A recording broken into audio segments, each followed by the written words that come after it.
Hello बच्चों, चलिए प्रश्न को पढ़ते हैं। ऑक्टेन संख्या 60 वाले ईंधन का अपस्फोटन उस मिश्रण के समान होगा जिसमें रिक्त स्थान प्रतिशत आइसोऑक्टेन तथा रिक्त स्थान प्रतिशत एन हेप्टेन उपस्थित हो।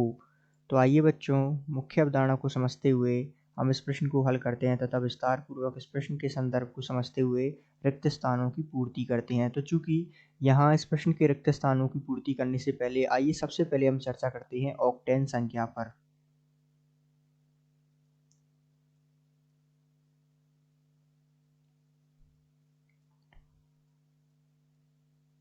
तो ऑक्टेन संख्या हम किस प्रकार निकालते हैं? तो चूंकि ऑक्टेन संख्या निकालने का एक सीधा सा सूत्र होता है कि आइसोऑक्टेन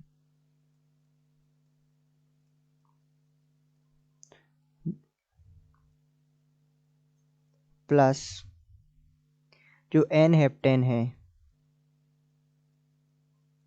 इनके लिए हम ऑक्टेन संख्या निकालेंगे। तो किस प्रकार निकालेंगे कि जो आइसोऑक्टेन होता है इसका ऑक्टेन नंबर जो होता है, जिसे हम ON से प्रतिशत करते हैं, वो होता है 100%, अर्थात पूरी तरह से इसका ऑक्टेन नंबर होता है 100%।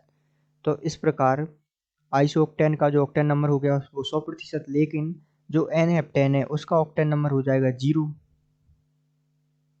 अर्थात कहने का मतलब है कि जो ऑक्टेन संख्या दी हुई है वो पूरी की पूरी अर्थात 100% रूप से किसमें गिनी जाएगी? ऑक्टेन नंबर में या ऑक्टेन संख्या में जोड़ी जाएगी, जबकि एन हेप्टेन का जो है हम 0 इसका ऑक्टेन नंबर मांगते हैं अर्थात मानते हैं। तो इस प्रकार हम इस बात को और विस्तार पूर्वक समझते हैं। अर्थात जो हमें दिया हुआ है, हमें क्या दिया हुआ है कि ईंधन की ऑक्टेन संख्या कितनी है?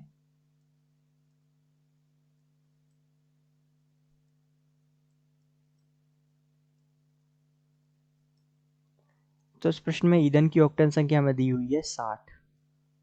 तो इसका सीधा सा मतलब क्या होगा कि आइसोऑक्टेन जो है यहाँ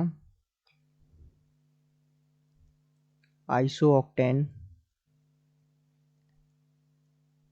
जैसा कि हम जानते हैं कि इसकी ऑक्टेन संख्या जो होती है 100% होती है, यानी कि ये जो 60 की 60 है वो क्या होगा? आइसोऑक्टेन नंबर, अर्थात यहाँ आइसोऑक्टेन का प्रतिशत हो जाएगा 60 की 60%, क्योंकि ये जो है 100% हमने देखा, ये जो ऑक्टेन संख्या में इसका जो है ऑक्टेन नंबर 100% होता है। तो जो पूरी की पूरी ऑक्टेन संख्या है वो जो है आइसोऑक्टेन के रूप में होगा। तो ये जो होगा 60% होगा और बाकी बचा वो होगा एन हेप्टेन। तो एन हेप्टेन की मात्रा कितनी होगी यहाँ पर?